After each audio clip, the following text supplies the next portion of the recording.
Hey, I'm Ashley, the tennis mentor, and today I'm at the National Tennis Centre ready to catch up with Joe Salisbury, former world #1 and 5 times Grand Slam champion. Let's go find him. Hey mate. Hey, how you doing? Yeah, good, thanks. So we've got 22 questions for you because you turned pro when you're 22. Ready for it? Yep, ready to go. Right, first question, I'm going to give you 30 seconds to see if you can explain your tennis journey from when you first picked up a racket to today. Now, it's going to have to be quick. Do you think you can do it? I'll give it a go. I'm going to It's time not you. very long. Ready? Go. Okay, started playing tennis when I was about 3 or 4 years old. Was a good junior when I was younger. Played with my family, older brother and sister. Played a lot. Then yeah, started travelling, playing around Europe when I was probably about 10 years old. Had a bit of a blip when I was a teenager. Had glandular fever and a lot of injuries. Then I went to college when I was 18, was at University of Memphis for 4 years, and then started playing pro after that, moving back home in London, and then played singles for a couple of years, and then decided to focus on the doubles, and then, yeah, now I'm here. Here you are today. Boom! How long was that? It's harder than it looks, 44 seconds. Yeah. I mean, you covered a lot though. I think yeah, a bit of faff at the start. I could have cut that bit out.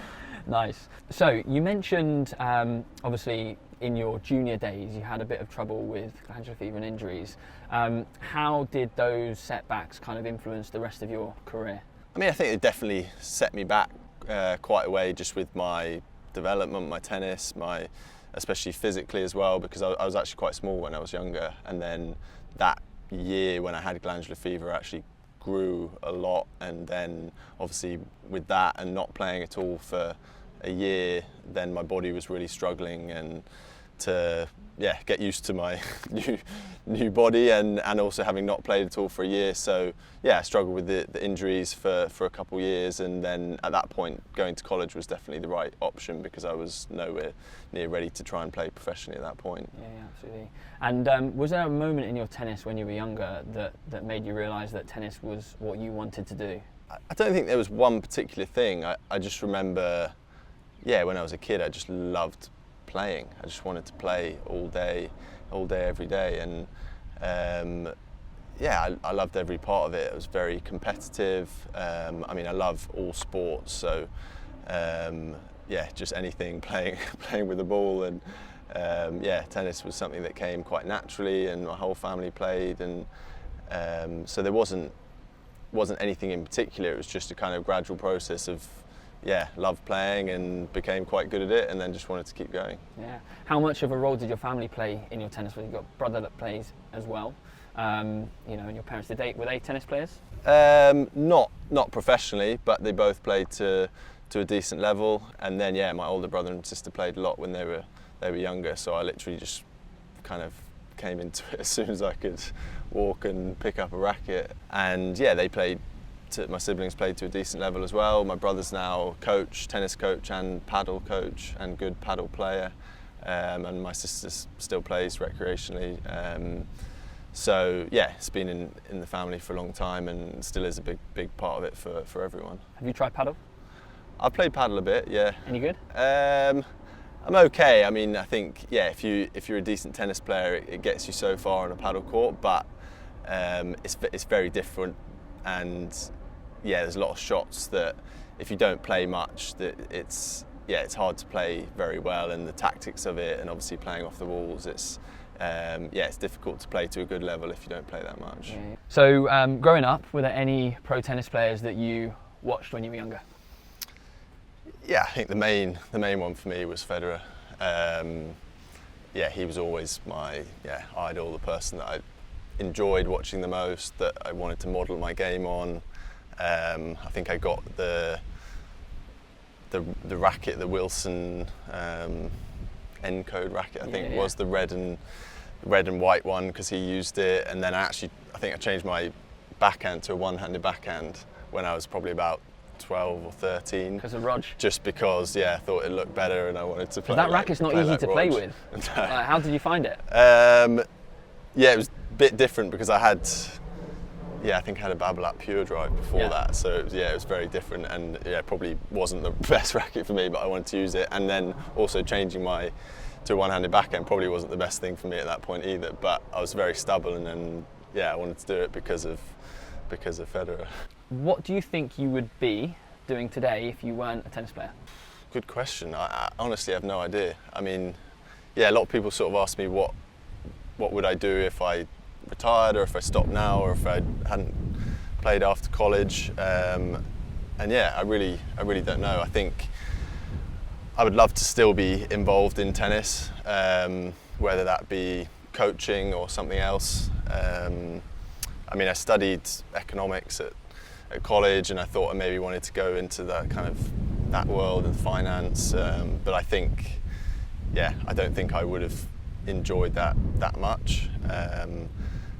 But I love what I do. Obviously, there's a lot of tough times in it, but I think having an office job, I don't think I would love that, and so I'm not sure.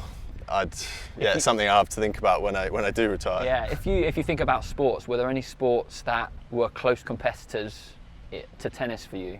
I'd say the closest was probably golf, but I played a lot of sports when I was younger at school. I played football, cricket, rugby, squash at school for a while, and golf as well. But golf was probably the thing that I've carried on. I probably stopped those sports when I was around 13 or 14, and then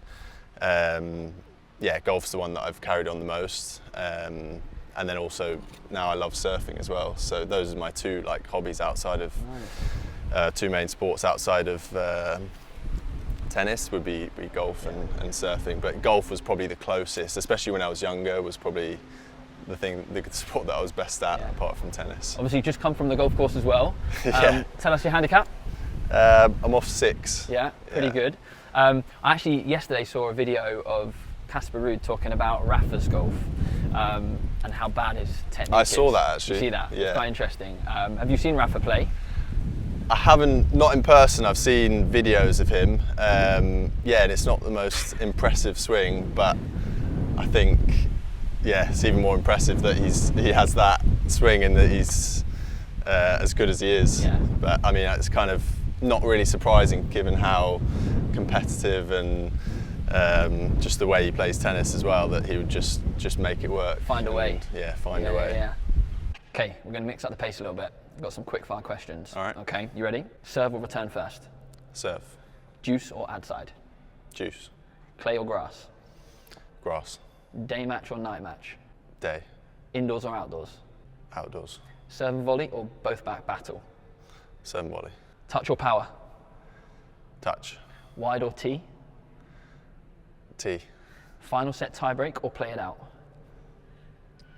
Play it out. Yeah. On-court coaching, yes or no? Yes. Okay, so you mentioned about your college in Memphis. How did that experience affect your tennis, and how did it shape your game?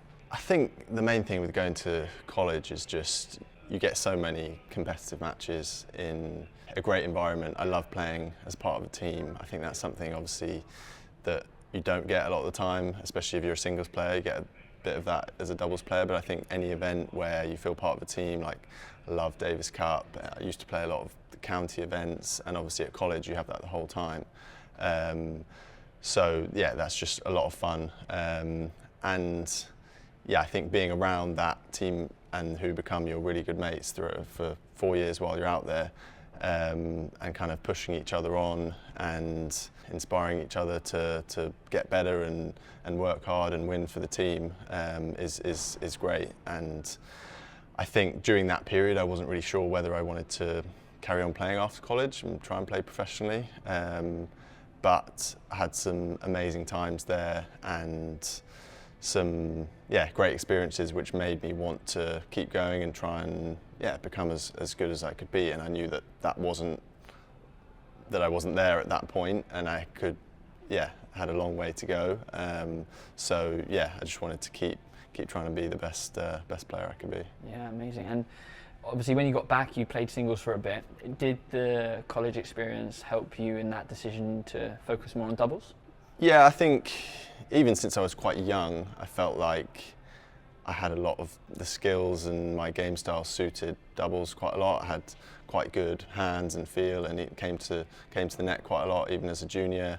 I was never the cleanest sort of ball striker from the back of the court, and serve and volley quite a bit in singles as well, and like to mix it up and play different game styles when I was playing singles.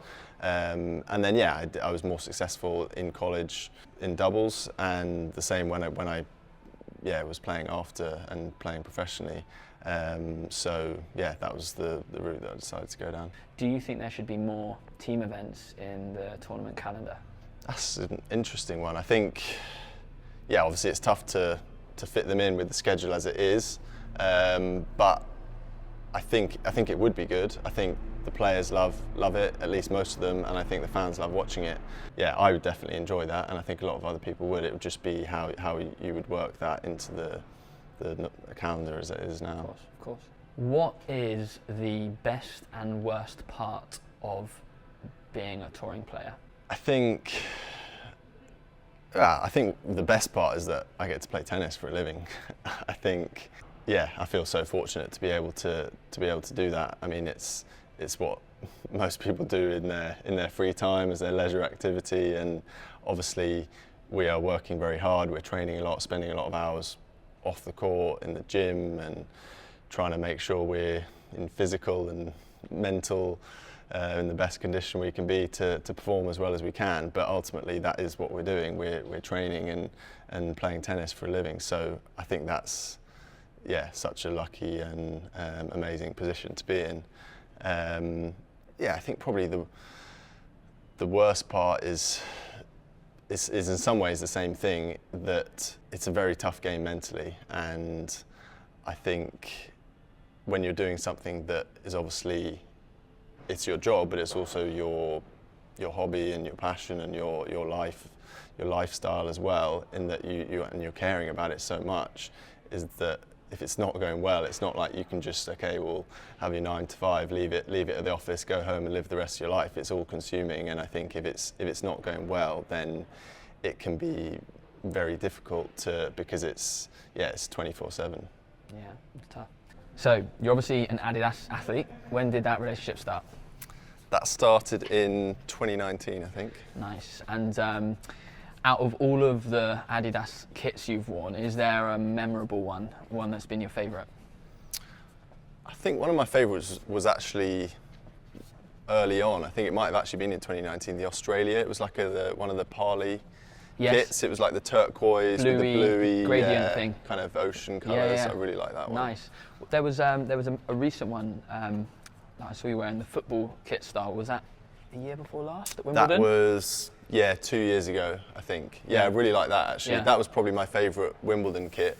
With the kind of it was almost like the white stripes, and then they had, I think for Queens it was like a blue one that was kind of football style, but that was really cool. That's actually probably the one that my mates have probably, that shirt they've wanted the most. Yeah, for sure. Do you have any superstitions when you play tennis? I usually do have some superstitions, but they're not always set ones that I do every time. So often when I walk past the net, I'll kind of just tap the net post. Often when I'm sitting down, I'll want to put my stuff in the same place every time, so I'll put my towel down a certain way. I might not want any of it hanging off my bag, or put my racket back down the same way. So it's like weird stuff that I kind of do what feels right on the day, and then I keep doing that same thing. Yeah, so like if you win first round and you remember something that you did, you'll repeat that for the rest of the tournament? Yeah, exactly. So I might use the same shower cubicle throughout the whole time. What if there's somebody in there? Oh wait. Go and join them. If you could have one superpower, what would it be and how would you use it? One superpower? That's a tough question. So we had one earlier, young up and coming player Mimi. She had a good one. Teleportation, so she didn't have to travel around to the tournament. She could just click her fingers and arrive. That's actually a very good one. Smart one, isn't it? Yeah, because I'm not a big fan of travelling. Yeah, I might have to steal that one. It's a good one, isn't it? You can't argue with that. I mean, for tennis players especially, avoid jet lag. Yeah, exactly, because I like being away, I like being different places. But yeah, going to the airports and flying, and yeah, not a big fan of that. Yeah, good one. What's the weirdest thing that you take on tour with you or pack in your tennis bag? I mean, I'm not sure I've got anything that normal. weird with me. Maybe something that you don't think anybody else would have. My coach has travels with a lot of weird things. Would you mind you sharing? More than I do.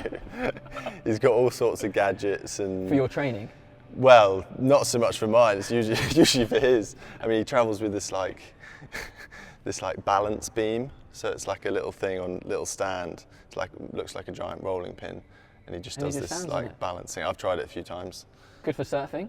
Yeah, it's probably good for that. But he just stands on it. Yeah, he lives by it. He's everywhere he goes. I love that. Yeah.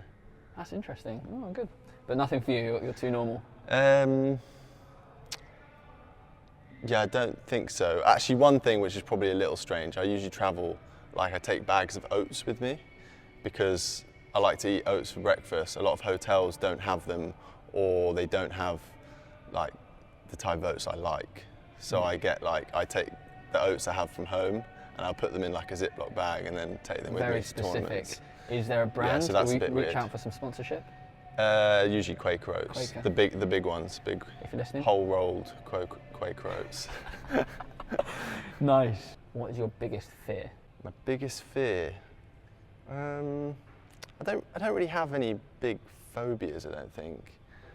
I'd say in terms of animals, I'm definitely scared of alligators and crocodiles. Whenever I go to Florida, if ever I'm close to water, I don't get close at all. Yeah, if I play golf there, if my ball's anywhere close to water, I'm not. You see some huge alligators on these golf courses, right? Yeah. I've seen videos of you massive. get some big ones. Have you ever had a close encounter? No, I mean I've seen them on the courses, but yeah, I guess you see in the nature shows where they literally just come charging out the water, and I just imagine that happening. I guess but it's definitely a bit of an irrational fear. But I don't know. Golf is the worst sport for it because anytime it has happened. Yeah, I've seen alligators on TikToks and things, and it's always on a golf course. Yeah. So I mean, I think it's more with little dogs. I'm not sure they've ever taken down a human, but yeah, could happen. So, yeah. Okay. Fair. Good phobia. So you've won 5 Grand Slams? Yes, 3 men's, 2 mixed. What was your favourite or most memorable of the 5? I think most memorable was the first one. It was just very unexpected. I think at that point, I'd been playing with Prodigy for a year and kind of working our way up the rankings, and knew I could maybe achieve that at some point, but I think it came a lot sooner than I thought, and it was just the biggest high I've had on a tennis court, and soon after that. Incredible. And then you obviously reached world number 1. How did you celebrate? Nothing too crazy. Just went for a nice dinner with all of our team.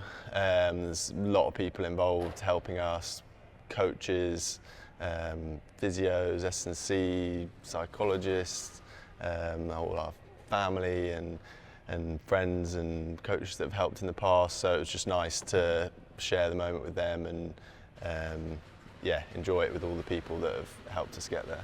Amazing.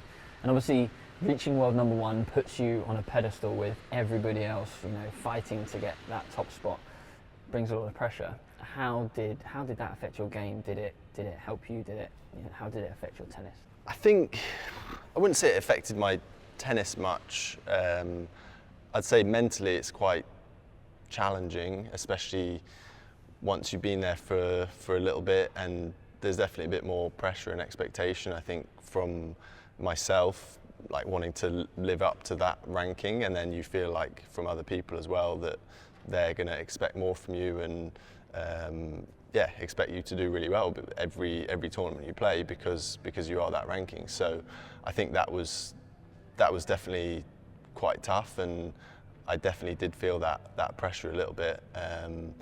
But obviously that's something that everyone has to deal with, and it's a good problem to have. Okay, so to wrap things up, what are your goals for the rest of this year? Goals for the rest of this year is to win more Grand Slams. Obviously we're actually going for 3 in a row at US Open, so that would be another big one to focus on. But yeah, it's not been the best year for us so far, but yeah, there's still a long way to go, and we want to obviously make the finals in Turin and finish year-end #1. Amazing. Good goals. Thanks so much for your time, mate. Thank you.